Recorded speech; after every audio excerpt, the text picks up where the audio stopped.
বিচারপতি অমৃতা সিনহার বিরুদ্ধে সুপ্রিম কোর্টের বেঞ্চে গিয়েছিলেন অভিষেক বন্দ্যোপাধ্যায়।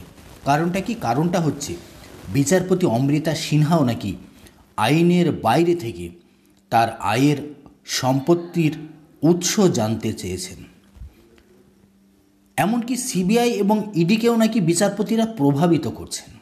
যা শুনে সুপ্রিম কোর্টের স্পষ্ট নির্দেশ, যেহেতু কলকাতা হাইকোর্টের বিচারপতিদের নির্দেশেই সিবিআই ইডি তদন্ত করছে রাজ্যের নিয়োগ দুর্নীতি থেকে শুরু করে সমস্ত ক্ষেত্রে, তাই হাইকোর্টের বিচারপতিরাই ঠিক করে দেবে সিবিআই এবং ইডির কিভাবে তদন্ত করবে।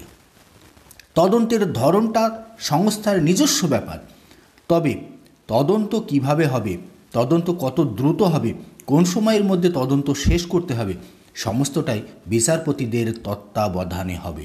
তাই বিচারপতি অমৃতা সিনহার বিরুদ্ধে করা অভিষেক বন্দ্যোপাধ্যায়ের যে আবেদন, সেই আবেদন সুপ্রিম কোর্ট গ্রহণ করতে পারবে না। অভিষেক বন্দ্যোপাধ্যায়ের করা মামলায় সুপ্রিম কোর্টের রেজিস্ট্রার জেনারেল স্পষ্টই অভিষেক বন্দ্যোপাধ্যায়ের আইনজীবীকে জানিয়ে দিল। অভিজিৎ গঙ্গোপাধ্যায়কে মামলা থেকে অপসারণের বিরুদ্ধে ধাক্কা খাওয়ার পরেই অমৃতা সিনহার বিষয়েও স্পষ্ট জানিয়ে দিল যে এই আবেদনের কোনো গ্রহণযোগ্যতা নেই। তাই এই আবেদন বা আর্জি খারিজ করছে সর্বোচ্চ আদালত, সুপ্রিম কোর্ট অফ ইন্ডিয়া।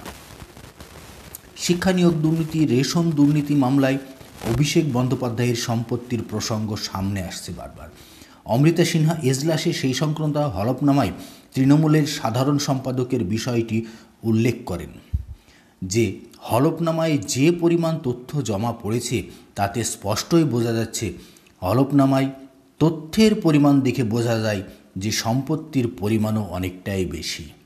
ঠিক এই মন্তব্যের ভিত্তিতেই কিন্তু অমৃতা সিনহার বিচার প্রক্রিয়া নিয়ে ইডি সিবিআইকে প্রভাবিত করার অভিযোগ তুলে সুপ্রিম কোর্টের দ্বারস্থ হতেই ফের মুখ পোড়াতে হলো অভিষেক বন্দ্যোপাধ্যায়কে।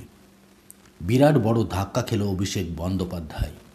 অভিজিৎ গঙ্গোপাধ্যায়ের পরেও অমৃতা সিনহার মামলাতেও জোড়া ধাক্কা অভিষেক বন্দ্যোপাধ্যায়।